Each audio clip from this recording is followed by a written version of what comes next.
Comme exemple de départ, nous allons prendre un programme C très simple qui prend un flottant en entrée et le multiplie par 2. Pour compiler ce programme avec LLVM, nous allons utiliser le frontal C de LLVM qui s'appelle CLang. Ici, nous allons appeler CLang avec un ensemble d'options pour désactiver toute optimisation. Lorsque nous exécutons ces commandes, nous obtenons la sortie suivante. Il s'agit ici de la représentation intermédiaire de LLVM. Nous remarquons que la représentation intermédiaire est bien plus détaillée que le programme C original. Par exemple, si nous considérons la ligne int2 equal to qui affecte la constante 2 à la variable to, nous pouvons remarquer qu'elle a été traduite en 2 lignes. Une première ligne dans la représentation intermédiaire qui nous permet de réserver la mémoire pour écrire la constante, et une deuxième ligne, store, qui permet d'écrire à l'emplacement mémoire réservée la valeur 2.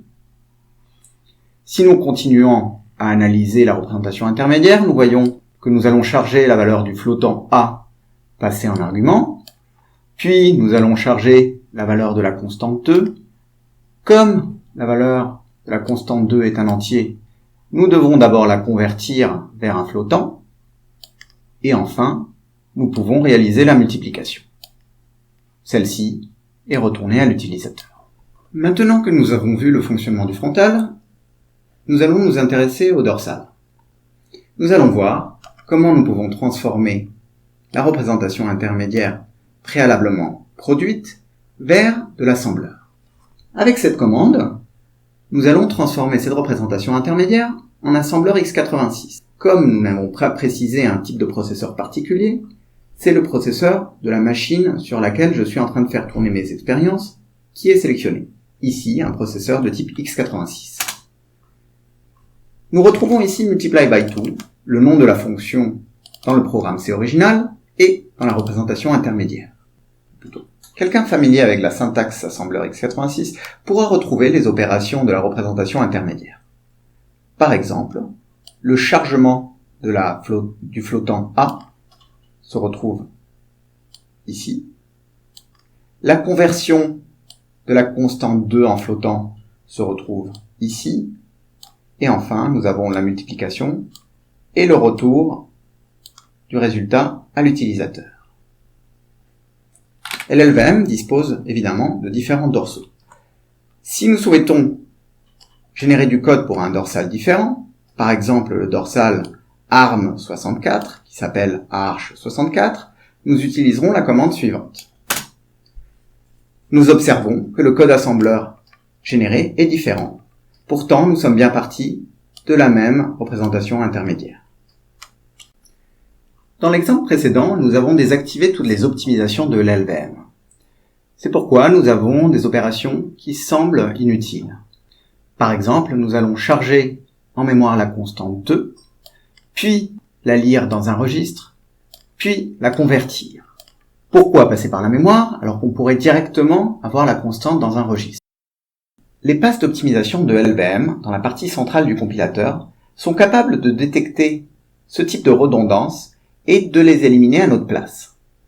Ici, nous retrouvons chacune des optimisations que LLVM a pu appliquer à ce code, ainsi que la sortie en représentation intermédiaire.